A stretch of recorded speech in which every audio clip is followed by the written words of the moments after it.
এখন বৈশাখ মাস, কাল বৈশাখী ঝড়ের সময়। এমন হুটহাট করে ঝড় বৃষ্টি শুরু হওয়া খুব স্বাভাবিক ব্যাপার।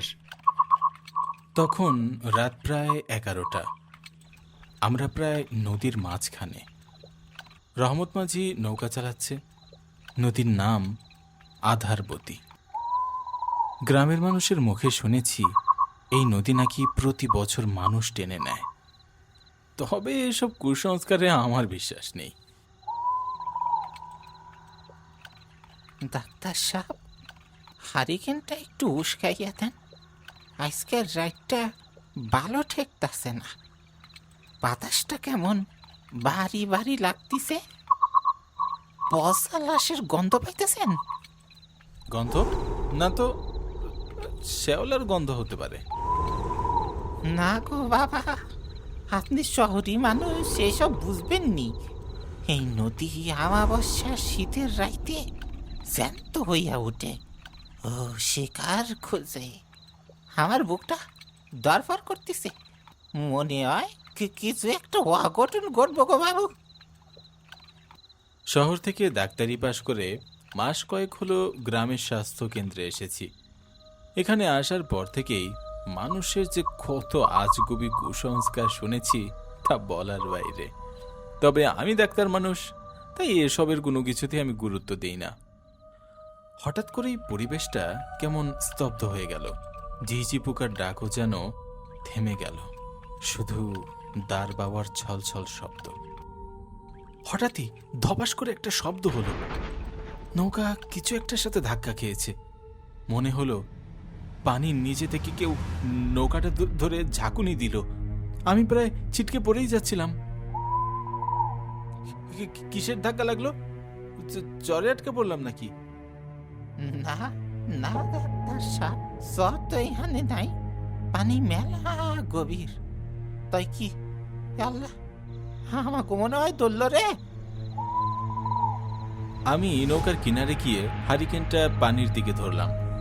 ঘোলাটে পানির মধ্যে কিছু একটা ভাসছে। ভালো করে তাকাতেই আমার শির দ্বারা বয়ে একটা ঠান্ডা স্রোত নেমে গেল। শ্যাওলা আর কচুরিপানায় জড়ানো জঞ্জালের মাঝখানে ভেসে আছে একটা মানুষের শরীর, ফ্যাকাশে সাদা, যেন বরফে জমে গেছে। এটা তো একটা মেয়ের লাশ।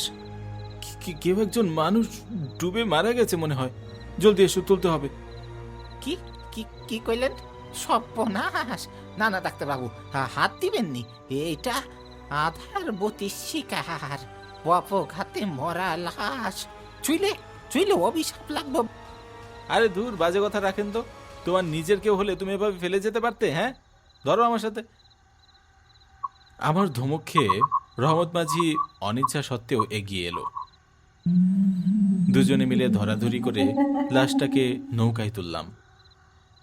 লাশটি একজন তরুণীর। পরনের কাপড় ও তার শরীরের বিভিন্ন জায়গায় এখন কালচে হয়ে গেছে। লাশটা নৌকায় তোলা মাত্রই বাতাস শো শো করে গর্জন করে উঠল। হারিকেনটা দপ করে নিভে গিয়ে আবার জ্বলে উঠল।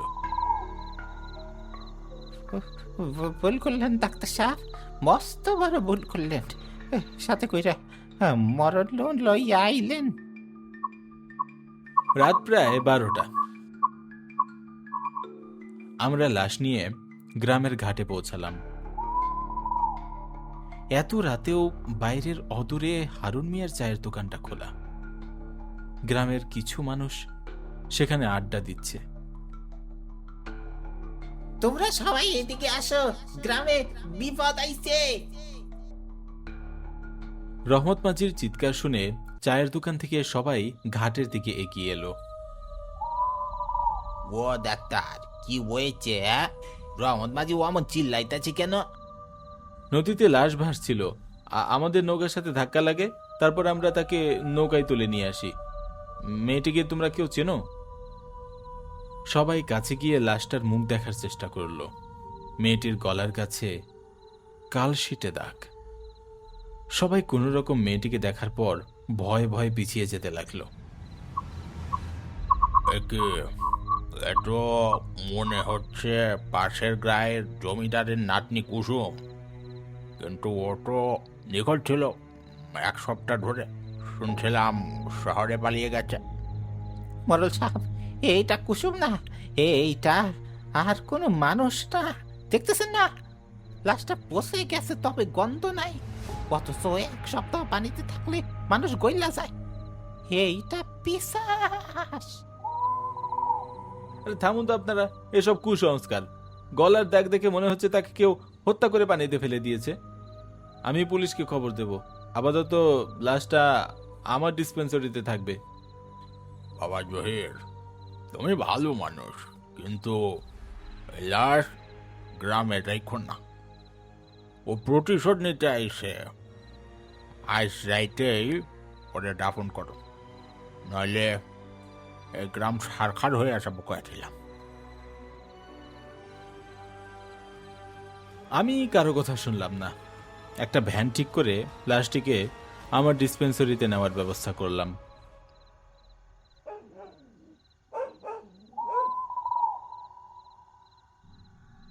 লাশটিকে আমার চেম্বারে পাশের খালি ঘরটাতে রেখে দিলাম। মানে বলতেছি, মৃতদেহটা এইভাবে ভিতরে না রেখে বাইরে রাখলে হতো না? আচ্ছা, সেও তো মানুষ নাকি? আমরা সবাই তো একদিন মারা যাব। তখন কোথায় যাবে তোমাদের মানুষের মধ্যকার এত ভেদাভেদ, কুসংস্কার? হ্যাঁ, আপনি শিক্ষিত জ্ঞানী মানুষ, তবে আমাদের এইসব নিয়ে বড্ড ভয় হয়। আচ্ছা শোনো, তুমি বাড়ি ফিরে যাও, অনেক রাত তো হয়ে গেছে।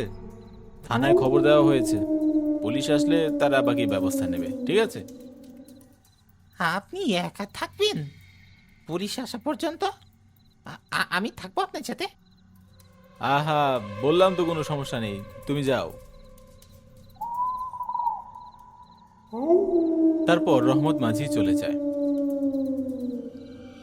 লাশটি পাশের রুমে স্ট্রেচারের উপর শুয়ে সাদা চাদর দিয়ে ঢেকে রাখা হয়েছে। বাইরে ঝড়ো হাওয়া বইছে। আমি একটা বই নিয়ে বসলাম। আজ রাতে আর ঘুম হবে না। হঠাৎ টপ টপ টপ। নিস্তব্ধ এই রাতে হঠাৎ করে কোথা থেকে যেন পানি পড়ার শব্দ ভেসে আসছে। আমি ভাবলাম ছাদ ছুঁয়ে শিশির বা পানি পড়ছে। হারিকেন হাতে নিয়ে পাশের ঘরে গেলাম। না, ছাদ তো শুকনো, কিন্তু মেঝেতে পানি। আর সেই পানি গড়িয়ে আসছে স্ট্রেচারের নিচ থেকে। আমি স্ট্রেচারের কাছে গেলাম। মুখের উপর থেকে চাদরটা একটু সরে গেছে বলে মনে হচ্ছে না, কিন্তু আমি তো চাদর দিয়ে পুরো মুখ ঢেকে দিয়েছিলাম। দেখে মনে হচ্ছে মেয়েটির এক জোড়া চোখ চাদরের ফাঁক দিয়ে যেন আমাকেই দেখছে।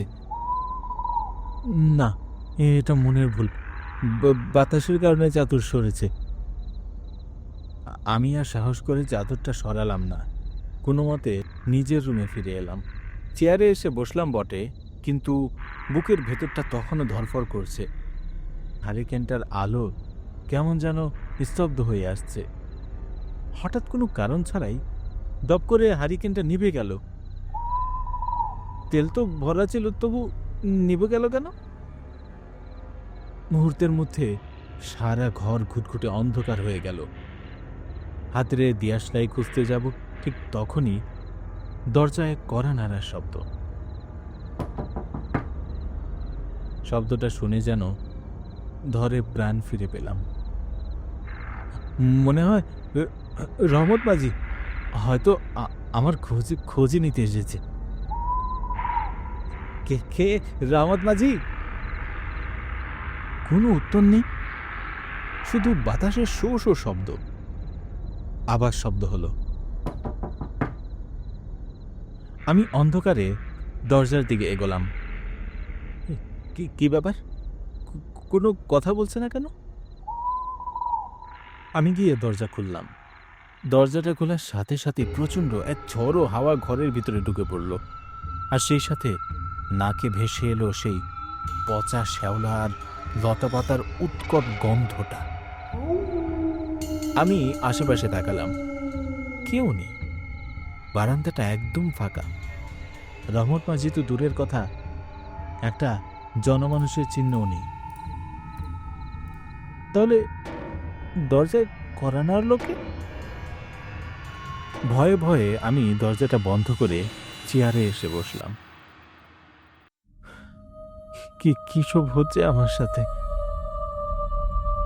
এবার যা ঘটল তা আমার সব ভয়কেই হার মানিয়ে দিল।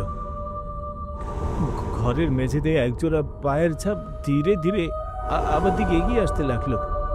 পায়ের ছাপগুলো এসেছে লাশের ঘর থেকে সোজা আমার টেবিলের দিকে এবং গিয়ে থেমেছে ঠিক আমারই চেয়ারটার পেছনে।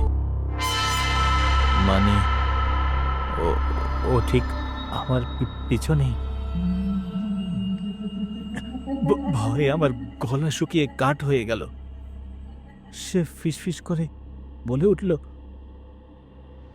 ডাক্তার সাহেব, আমার চিকিৎসা করবেন না, আমার যে খুব শীত করছে।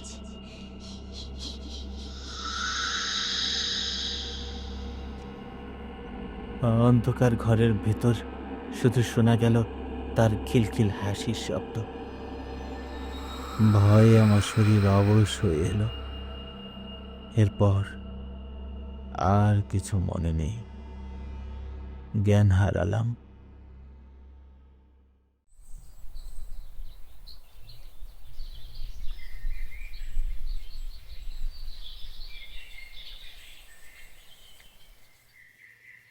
পরদিন সকালে যখন জ্ঞান ফিরল তখন দেখি ডিসপেন্সারিতে মানুষের ভিড়। থানার ওসি সাহেব, গ্রামের মোড়ল আর রহমত মাঝি সবাই আছে। ডাক্তার সাহেব, শরীর ঠিক আছে? কাল রাতে এখানে কি হয়েছিল? লাশ? কুসুমের লাশ কোথায়? লাশ নেই, দরজা ভাঙ্গা ছিল। মনে হচ্ছে লাশ চুরি হয়ে গেছে।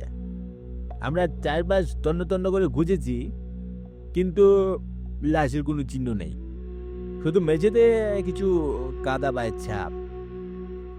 রহমত মাঝি বিড়বিড় করে বলে উঠল, আমি কইছিলাম না ডাক্তার সাহেব, আধার বতি তার শিকার ফিরে গেল গেছে। পুলিশ এটাকে লাশ চুরির কেস হিসেবে ডায়েরি করে নিল। কিন্তু গ্রামের মানুষের মনে আতঙ্ক ক্রমশ বাড়তেই লাগলো। বিকেল গড়িয়ে সন্ধ্যা নামছে। শীতের প্রকোপ আজ আরও বেশি। হারুন মিয়ার চায়ের দোকানে গ্রামের কয়েকজন মানুষ জড়ো হয়েছে। সবার আলোচনার বিষয় সেই একটাই, কুসুমের গায়েব হয়ে যাওয়া লাশ। আমিও কোণে বসে গরম চায়ে চুমুক দিচ্ছি। আমার শরীরটা এখনো দুর্বল। দোকানের এক কোণায় বেঞ্চিতে বসে আছে গ্রামের বখাটে যুবক শফিক। শফিক সাধারণত খুব হই হুল্লোড় করে, কিন্তু আজ সে একদম চুপ। সে অনবরত ঘামছে আর ভীত চোখে আশেপাশে তাকাচ্ছে। হারুন বলল, শফিক ভাই, আপনার কি হয়েছে? এই শীতের মধ্যে এমন ঘামতেছেন কেন? কই কিছু হয়নি তো, জ্বর হয়েছে মনে হয়েছে, তাই গরম গরম লাগছে। পাপ করলে গায়ের রক্ত পানি হইয়া যায়। কুসুম মাইয়াটা বড় ভালো আছিল, যে ওরে মারছে তার রক্ষা নেই। কথাটা শোনা মাত্র শফিক অদ্ভুত আচরণ করতে লাগলো। হ্যাঁ থামেন, হ্যাঁ আপনারা চুপ করেন, ওরে থামতে কন। সবাই অবাক হয়ে গেল। দোকানে কেউ চিৎকার করছে না। শফিক, কি হয়েছে? তুমি কার কথা বলছো? শফিক আমার দিকে তাকালো। তার চোখে তখন চরম আতঙ্ক। সে ফিসফিস করে বলল, ডাক্তার, হ্যাঁ আপনি শুনতেছেন না? কুসুম ডাকতেছে, ও আমারই ডাকতেছে। হঠাৎ শফিক বেঞ্চ থেকে লাফিয়ে উঠল। সে পাগলের মতো শূন্যে হাত ছুটতে লাগলো। কেউ যেন তাকে জাপটে ধরেছে। স্যার, আমারে স্যার, আমি যাইতে চাই না। দোকানের সবাই ভয়ে পিছিয়ে গেল। শফিক, শফিক তুমি শান্ত হও, শান্ত হও, ওখানে কেউ নেই। আছে আছে কুসুম আইছে, আমারে মাফ করে দি কুসুম, আমি আর করব না। আমি তোরে মারছি, তুই বিয়ার কথা কইছিলি বইলা আমি তোরে গলা টিপা মারছি, আমারে মাফ করে দে, আমারে নদীতে নিস না। শফিকের স্বীকারোক্তিতে সবাই স্তম্ভিত হয়ে গেল। মুহূর্তের মধ্যে সব পরিষ্কার হয়ে গেল। শফিকই কুসুমের খুনি। মনে হলো দমকা বাতাসের সাথে কোনো এক অদৃশ্য শক্তি তার পা ধরে হ্যাচকা টান দিল। শফিক মাটির উপর দিয়ে ঘষতে ঘষতে দোকানের বাইরে চলে যাচ্ছে।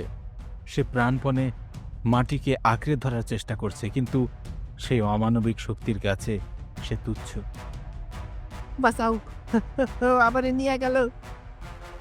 শফিকের শরীরটা এত দ্রুত অন্ধকারের দিকে নিয়ে যাওয়া হচ্ছে যে আমরা তাকে ছুতে পারলাম না।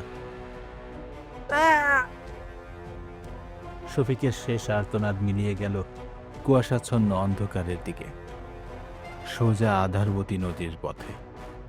আমরা সবাই দৌড়ে নদীর ঘাটে গেলাম। টর্চের আলো ফেললাম নদীর বুকে। সব শান্ত, কোথাও কেউ নেই, শুধু নদীর ছলছল শব্দ। ঘাটের কাদায় শফিকের জুতোটা পড়ে আছে। কিছুক্ষণ পর পুলিশ এলো, অনেক খোঁজাখুঁজি হলো, ডুবুরি নামলো, কিন্তু না পাওয়া গেল শফিকের লাশ, না পাওয়া গেল কুসুমের লাশ। আধারবতী নদী তাদের দুজনকেই গ্রাস করে নিয়েছে। রাত গভীর হল। আমি তখনও ঘাটে দাঁড়িয়ে আছি। রহমত মাঝি আমার পাশে এসে দাঁড়ালো।